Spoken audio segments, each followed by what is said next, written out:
Hey, in this video, we're going to be doing a food photo shoot. We are here at Stage One Studios in Eagle with Cheyenne. He's been gracious enough to allow us to utilize his studio to do a photo shoot. The reason for this video, I thought it would be interesting for either a restaurant owner or someone that is wanting to get into food photography, or just somebody that wants to watch people take pictures of food, to walk through the process. It's something I've done a lot over the past couple years, and I was just going to walk through it, and hopefully it's interesting to you. So thank you, Cheyenne. Thank you for being here. Happy to have you. And again, I want to say thank you for sharing your process and your procedure. It's awesome when a creative shares their skills. Absolutely. So I'm more than happy to it. This is going to be wild. So let's go get started. This is going to be awesome. Okay, so I wanted to walk through real quickly. It's important to understand when you're doing a photo shoot like this is what is the client's, what do they need out of it? Is it for a menu? Is it for print? Is it for an app? In this case, what we're going to be doing is a shoot for an app, like a delivery service. So a lot of the stuff we're going to be shooting is really, really tight. They're not going to be using a lot of props. It's not going to be real pretty, but it is going to be effective. This is for the restaurant to be able to have a nice looking image of their product. So what I do, I first always start out with white balancing the camera. The house lights we're going to drop in a minute. And this is kind of a weird situation because this is a controlled environment, which typically when I shoot, I walk into a restaurant, they're expecting me, and I've 9 times out of 10, I've never been there. So I got to assess what lights are, what light reflections, lights in the ceiling, lights coming in through the windows. I like to use LEDs.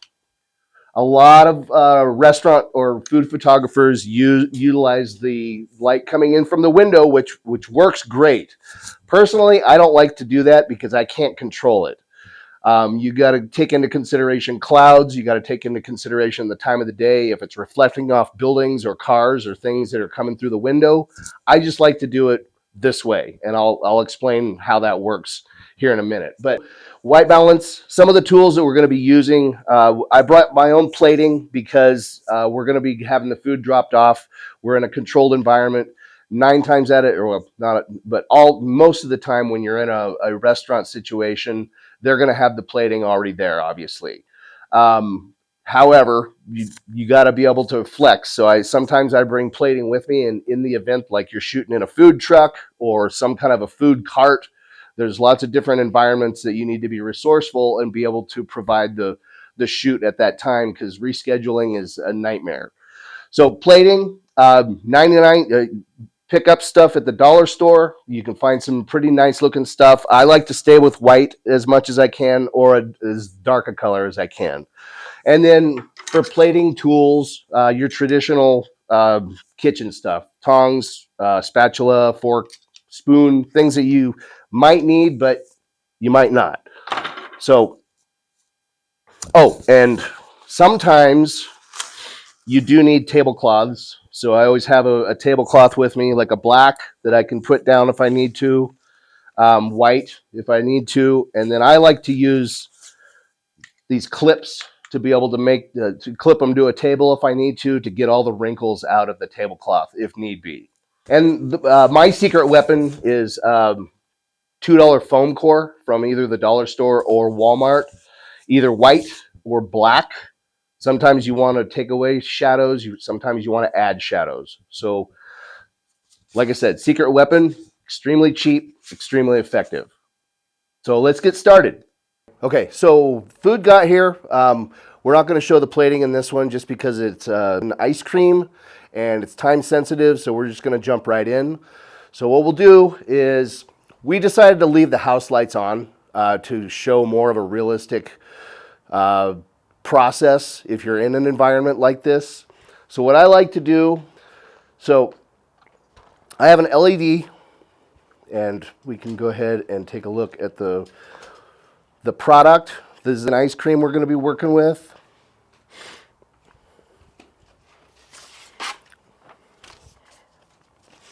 And what we're going to do, we're going to set up so that we can get tight. I like to shoot at about 50 millimeters to 85 to 100, just to spread the photo out. And I shoot at 100 ISO, and I drop down depending on the shutter speed and the lighting, I'll drop down to whatever it takes. So ISO 100 every time, f-stop at a 9. If you want more bokeh, you drop your f-stop down to 5 or 2.3. I like to shoot wide because I like bokeh, but it doesn't translate in the photo as good. Sometimes it's the part of the food is out of focus, and I just don't like it personally. I also use a timer. I put the timer on, so I have a 2-second time so that I don't have any kind of camera shake whatsoever. Obviously, I'm on a tripod here, so what we're gonna do that's really, really hot right now, we're gonna bring our shutter speed down. And if you notice here, in the photo, there's lots of reflections from the lights. If you see that, what we're gonna do there is we're gonna use our secret tool to do two things. To get rid of those lights, but to also shadow or get rid of the shadows. And depending on the style you want to do, either light and airy, some restaurants like a light and airy look, some restaurants like a dark and moody look. This is where you can play around with the shadows. If you want more shadows, I can show you how to do that as well. But for time purposes, we're just going to jump right in here. So if you notice, when I put this board on the opposite side of the subject, we get rid of all the reflection out of the photo. If you notice, if I take it away, there's the reflection from the lights. If I bring it in, I'm adding shadows, if you see that. And I bring up the shutter speed just a tiny bit. I want to make sure the board is out of the frame. If you notice there, it was in the frame. And we just shoot. So I like to take a couple of different versions. So I'll back it up a tiny bit, just give it a little bit more wider crop. And then I like a really, really tight crop. So I'll move the plate just a little bit. I'm going to bring the shadows around. If you see the board is moving.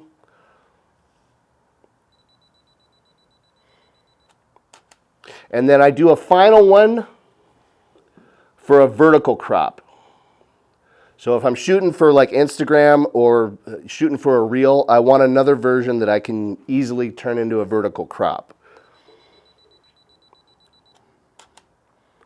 Okay, so that one's good. We're moving forward. So Cheyenne pointed out something to me that I noticed, but he was wondering about. There's a little smudge. There's a little bit of food on the plate itself. Typically what you can do in that situation is take a napkin and wipe it off, or what I'll do is I'll just take it out in post when I do the editing. What do you edit in? I edit in Lightroom. Folio. Stand by and roll. Okay. And then for your portfolio, since you're shooting it already, now the client's going to get one shot or two shots typically. But for your portfolio, if you're shooting it already, change up the shots a little bit. Just change up the shots so it's unique.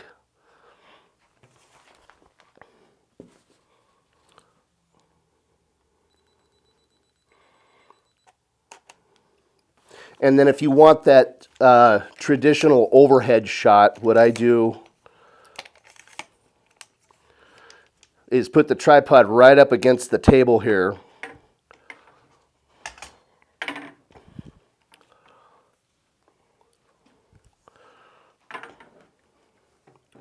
Frame it so that it's directly above the subject. So if you want to take a look what that looks like. And then once again, we use our secret weapon.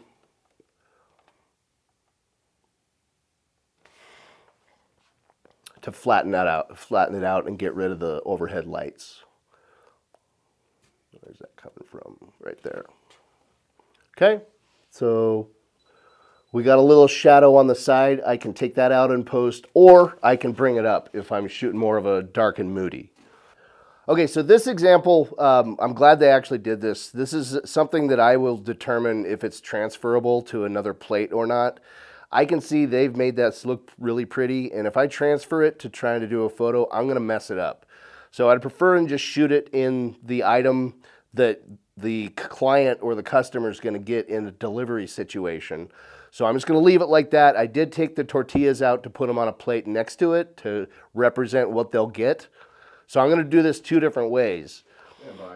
What we're going to do, I like to shoot high and then try to come back as far as I can and frame it to try to get to either a 50 or an 85.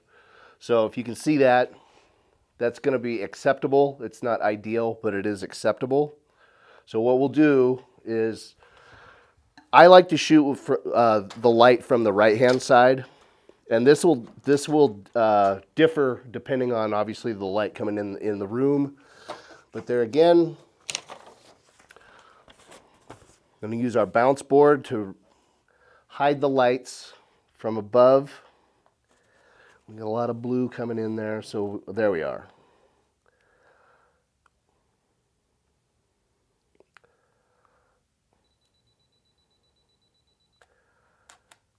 Now, if you can come over here and look, I'll show you what was going on. We have a lot of blue from the house lights on the right-hand side over there. I wanted to make sure and block that out, as well as light the subject. If you can see, if I take this away, it's really, really hot. If I bring the board around, we get rid of that blue on the right-hand side. Yes, I could take that out in post, but I like to do everything as much as I can in the field. So we'll do one more shot.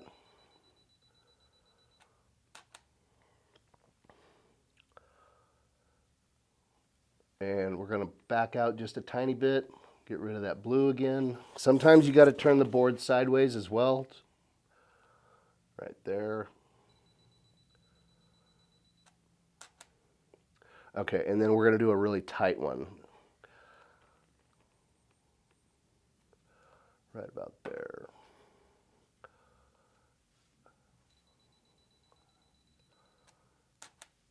Okay, cool. And I'm going to see if I can get a straight down. It probably won't be able to just because it's such a large item, but it's better to shoot more than you need to have, is my philosophy. It's better to shoot it and not need it than to not have it, if that makes sense.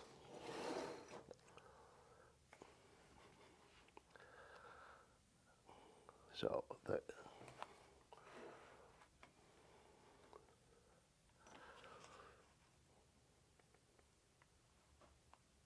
There.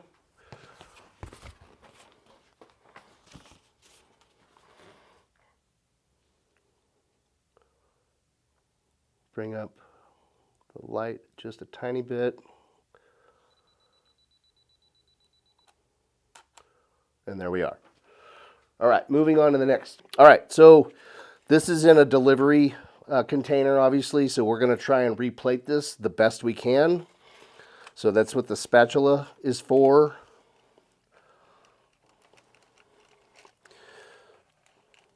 Sometimes it'll stick to the plate pretty good, so we want to very easily drop it off the plate.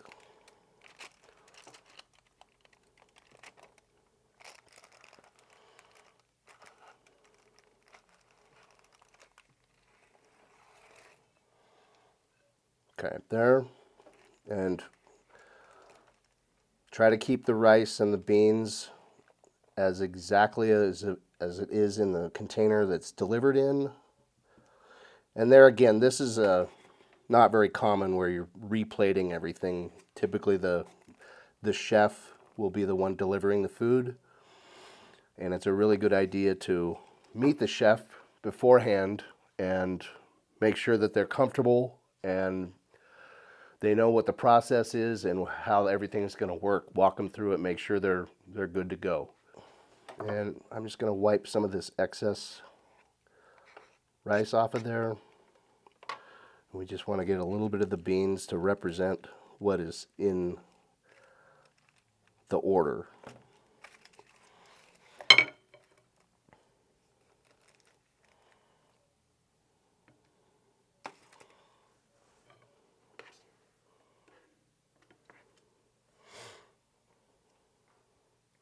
And it looks terrible right now, so just be patient.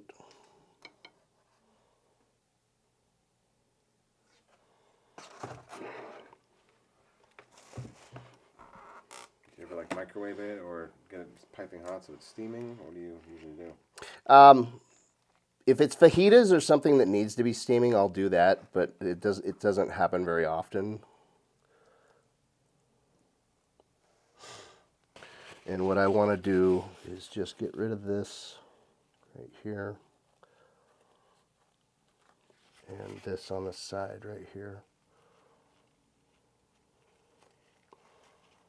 just to make it look as good as you possibly can. This is definitely guerrilla filmmaking and guerrilla photography, and then we'll go in the studio.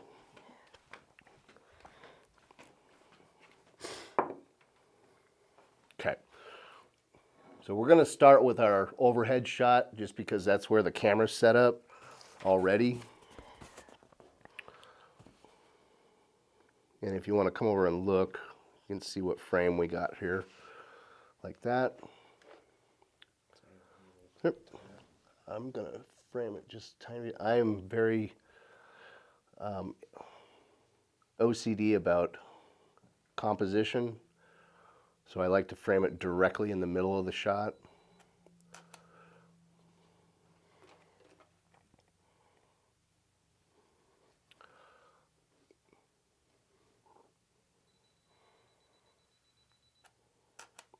Okay, so we got the overhead shots. Now I'm going to pull it back to get more of a 45-degree angle.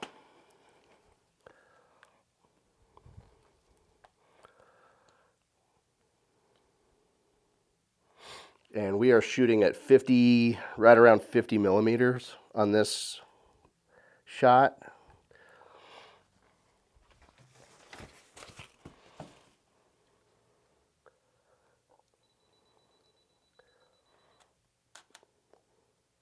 Okay, so one shot, I'm going to back it out to get a little bit wider frame in case they need it. When you're doing this, you want to take into consideration if they're going to be putting text on the screen, like if they're, like, this is obviously what we talked about earlier for just delivery, so they wouldn't be doing graphics, but in the event they're using this for social media, you want to leave some room around the photo in the event that they want to put, like, you know, a special of the week, or, you know, put the name of the item, something like that. Just take that into consideration when you're taking the shot so that they don't have to put a fake background in. So we'll do that, and then one more.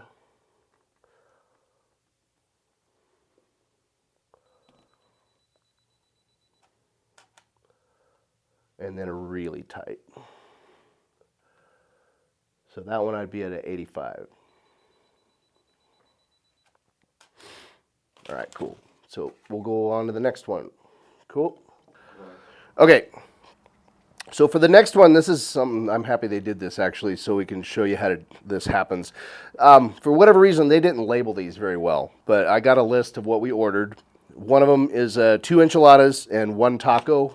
They gave us, for a different order, that calls for 2 tacos. They put all 3 tacos in here. That's cool. Let me grab some tongs real quick.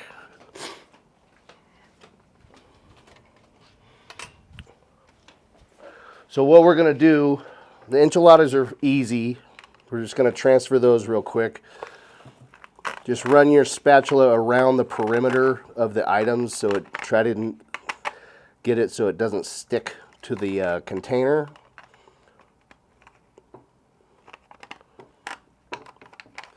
Take your time and just do it right. Get underneath the items and just kind of back them out. We want to make sure that they don't split apart. There we go.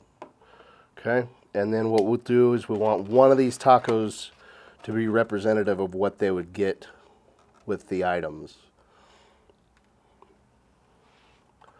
We're just going to lay that there, like that. Make sure there's nothing around the plate, and we'll go to the studio.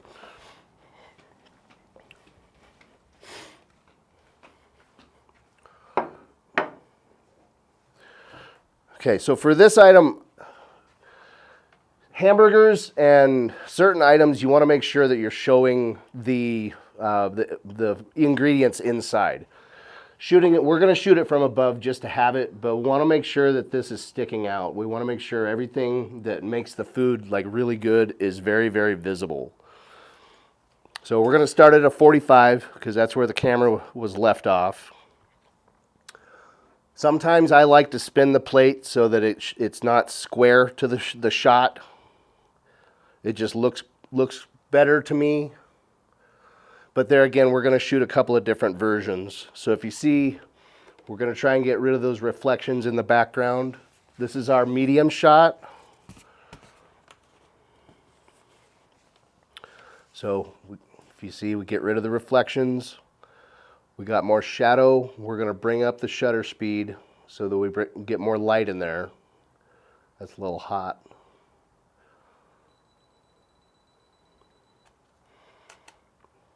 And if you notice something that I just noticed is you can't really tell that's a taco. So I'm going to turn it a tiny bit to give it a little bit more area that you can tell it's a taco. And that messed up my no square plate, but we're just rolling.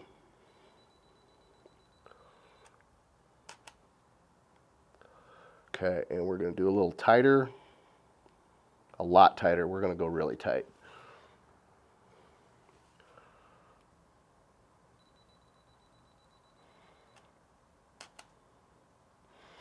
Okay, and then a wider.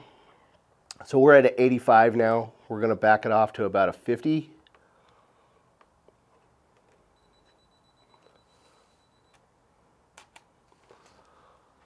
Okay, now we're going to do our overhead shot.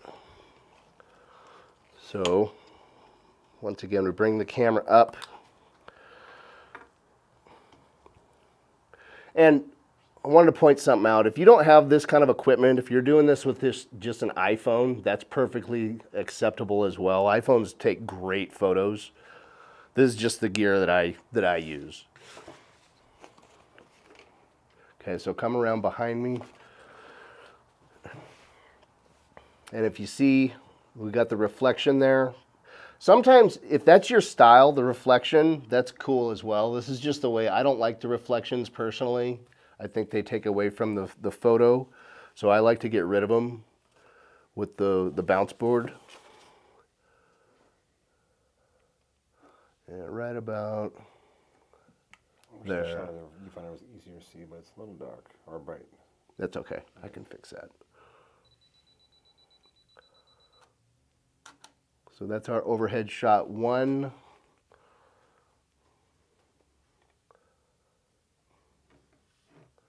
And then a really tight overhead shot.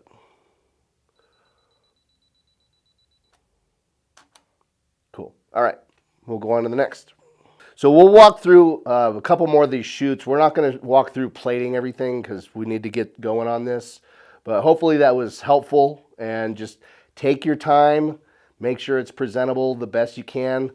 Really don't overthink it though. I mean, it's not gonna be as pretty as in the restaurant. And there again, this is not a typical situation.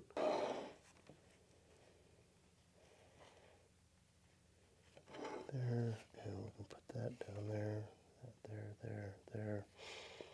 Now, because I'm able to do this without gloves, that's the only reason I'm touching the food.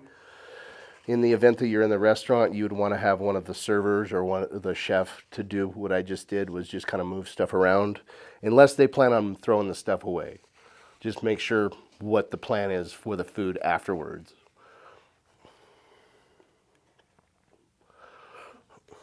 Okay, so we're going to go like this.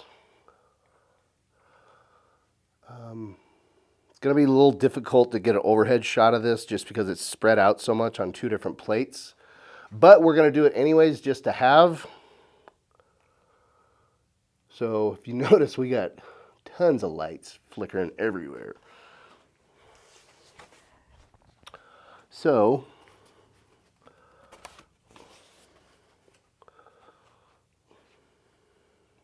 let's see.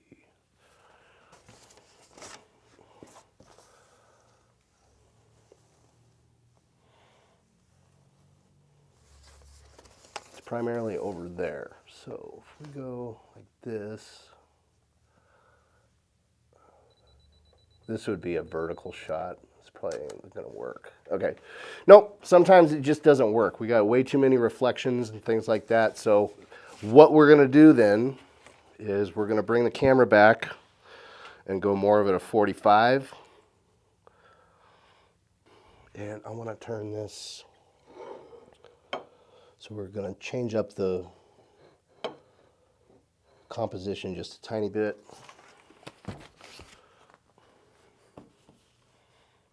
There we go. So for a wide shot, we're going to have some bleed over on the blue from the external lights, which is something I can take out in post.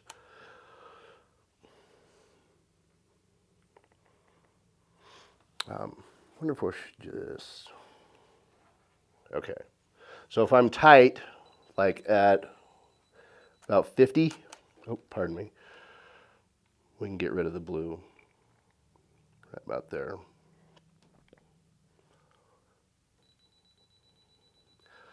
But back to what I was talking about with leaving more more crop. Just do your best, and then you can play with it in post. Like, I'll show you how to do that when we get there. Okay. And then we're going to do a really tight. Like right there.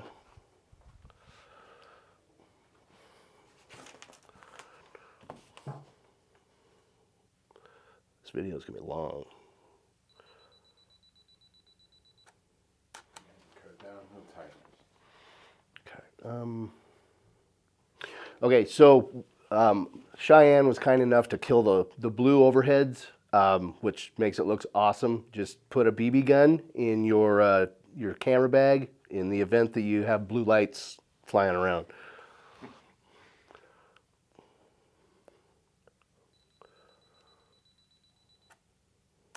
Okay, cool. All right, moving on. Okay, so what we decided to do, we're going to drop the house lights. So in the event that you don't have a lot of light coming in, sometimes you can find part of the restaurant that's really dark, which I love because it's a lot. It works a lot better. So we're going to drop the house lights and go from there. All right. So if you want to come over and look, this is just without any of the house lights at all. So we're going to use our secret weapon to brighten it up. If you see how much that we have, if you were going for a dark and moody, you wouldn't use this at all because you'd want the shadows in the background. I like to take them out and then add them later if I need to. Bring that over a tiny bit, right about there.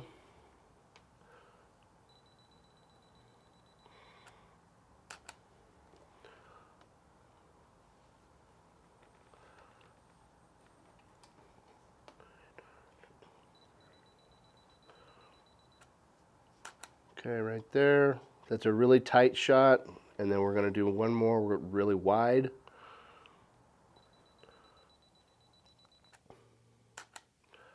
And then we'll go ahead and set up for the over the head shot. Oh, what happened?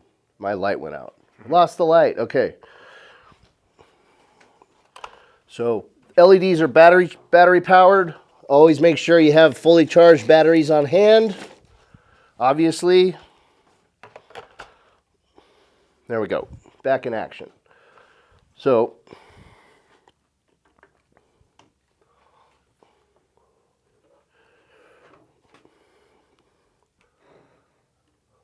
there.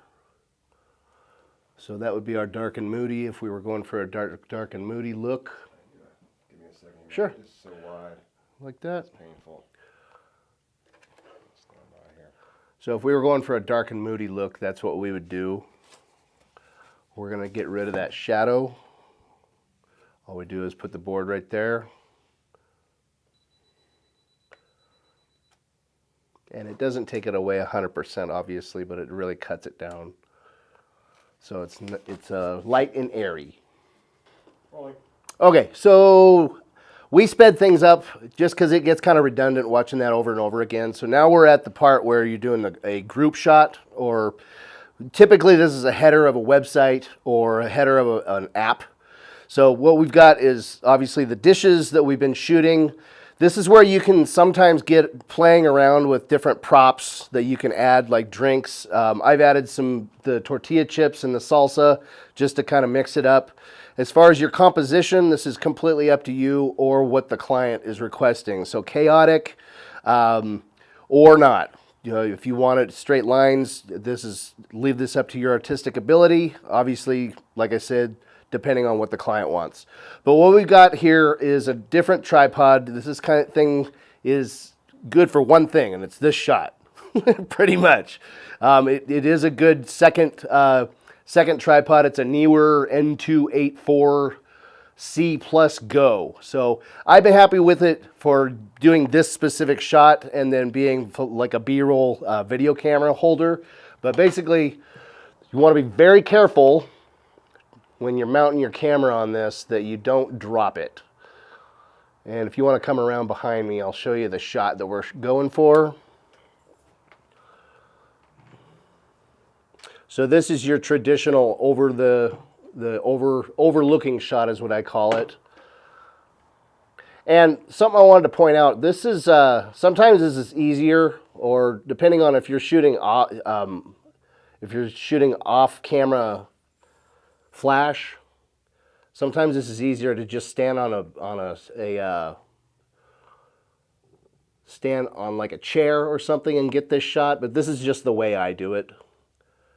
And so what we'll do is to get the shot, actually, let me back up. I need to point something out. I'm going to take this off just because I don't like dropping the camera and stuff. Something I wanted to point out on the lights. I was shooting at just above table level, the majority of the stuff.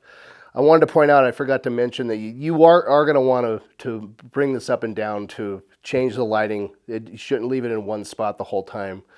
So for this specific shot, we want to bring it up so that we can get light on the whole subject.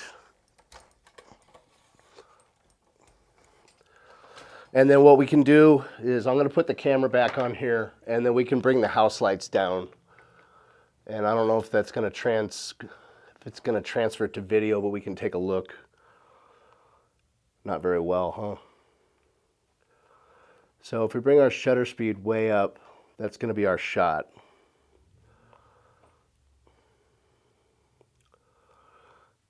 Okay, so we'll go ahead and hit that.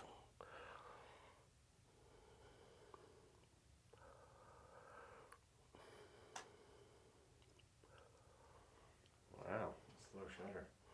Yeah, and for continuity's sake, let's go ahead and bring the house lights back up, and we'll show you what we have to deal with there.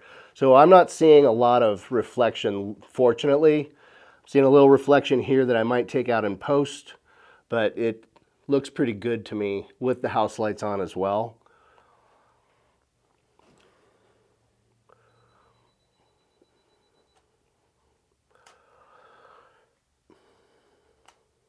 And then while we're here, we're just going to grab another one that's a little bit wider out. So we'll do one more shot.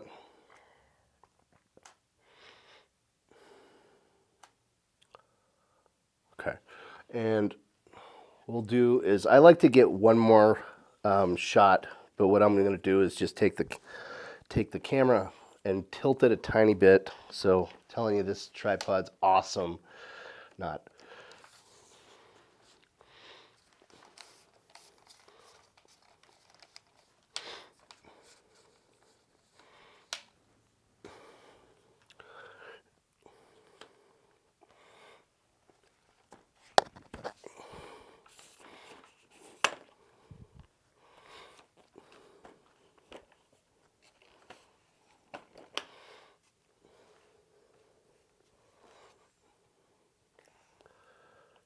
Because I just want to get a 45 of this as well while it's set up. So it'd be like that.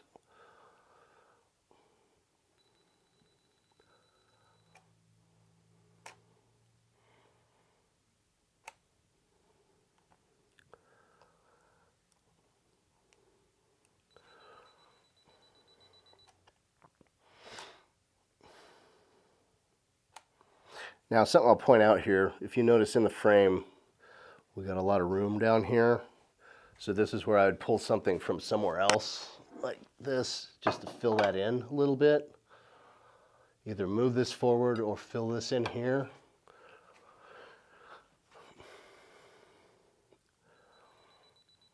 And then there again, that's totally up to you what your artistic taste is. Okay, so what we're gonna do, we're gonna wrap this up and we'll go ahead and we're gonna finish this in post.